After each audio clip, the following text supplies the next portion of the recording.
يعني استشرتهم قبل ما تاخد قرارك؟ في تليفونات بتتعمل. انا خرجت من الاستاد بورسعيد، باستاد النادي المصري. ايوه، خرجت من استاد النادي المصري للبيت، قعدت 72 ساعه محبوس في البيت عشان المصيبه اللي احنا فيها. عشان احنا مصيبه في النادي زي ده، بعد كل اللي احنا عملناه ونوصل لاخر هذا الوضع ده كان صعب جدا. بس الوضع انت ما وصلتش لحاجه وحشه، لا انت كسبان وعامل حاجه كويسه. ما انا مش هنتظر يا كابتن. انت اتغلبت مباراه واحده اللي هي مباراه بتاعه سموحه. لا 3-1 قبلها بالزمالك في اخر دقيقه. طب ما الزمالك طب ما هو عملت عامل جيم حاجه. هل انت عملت الفرقه سادة عشان تنافس على الدوري العام؟ انا ببص في موضوع الدوري ولا طب انت مش راضي عن الفرقه في ماتش الزمالك؟ انا نفسي طبعا احنا خسرنا المباراه. يعني ده في الدقيقه كام؟ الدقيقه 95 في 93 95. طب هو ده عيب مدرب ولا عيب لاعبين؟ اعتقد الجون ده برضو يعني في حاجات برضو مش مظبوطه يعني. يعني مش صح. خلاص ده كده ان انا اتعادلت مع الاتحاد السكندري برضو كل ماتشاتنا. ايوه بس في حاجات برضو. بتلعب الزمالك يا استاذ كامل. ايه المشكله؟ لا بتلعب الزمالك وتلعب وادي ماتش سموحه. لا يعني في ايه؟ ما هي كوره مكسب وخساره. انت بقول لك السنه دي ولا ده انت زعلان عشان الملعب كان بين جماهيرك وعلى ملعبك؟ لا دي طبيعي طبعا. احنا اصولا ما نخسرش ولا مباراه على ملعبنا. ما الا اذا كان في حاجه بتحصل. انا عارف ان كره القدم مكسب وخساره وممكن شيء يحصل كويس، لكن لما نوصل لهذا المستوى من ايه اللي ما عجبكش طب في الكلام ده؟ هل اداء اللاعبين ولا اداره المباراه ولا انت شايف ايه؟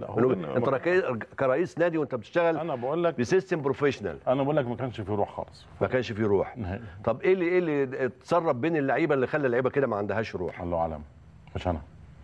ده يسأل عليها الجهاز الفني مفيش شك.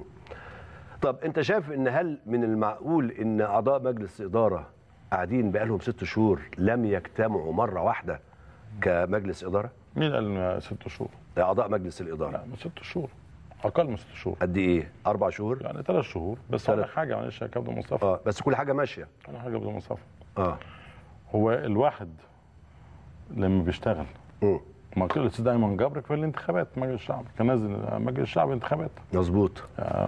يعني ما اعتقد لو كان في مجلس كانش هيجي.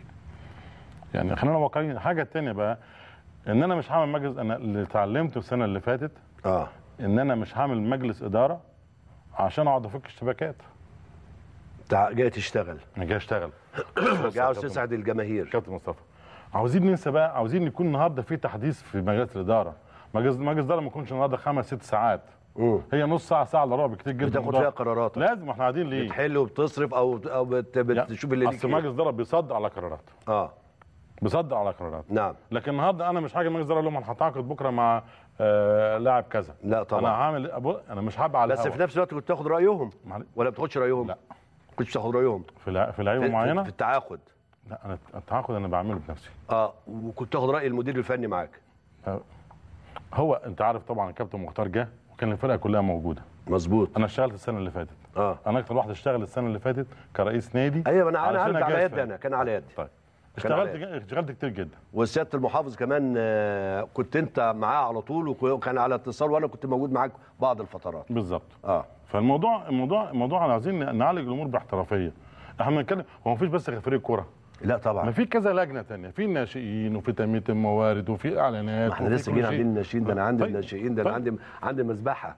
طب انا عندي تقرير من مجلس اداره نادي المصري نسمع بيقولوا ايه ونرجع نشوف كلامهم وانت تحلله. اتفضل يا محمد.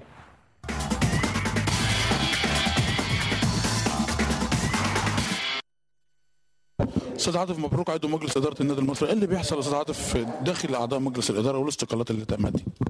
والله يا استاذ طارق بالنسبه لموضوع الاستقالات انا بعيد عنها طبعا. ان في ناس لها وجهه نظر رغم ان الامور ماشيه مستقره ومش عارف ان ده ولا هو توقيته ولا ان احنا نتكلم في حاجه زي كده. احنا دلوقتي المفروض نتلم مع بعض ونتكاتف مع حول النادي ونشوف النادي يعني في سوء حظ وفي ماشي مدير فني قدم استقالته وفي يعني ان انت تجيب مدير فني تاني ان احنا يبقى في تكاتف من بيننا وبين بعض.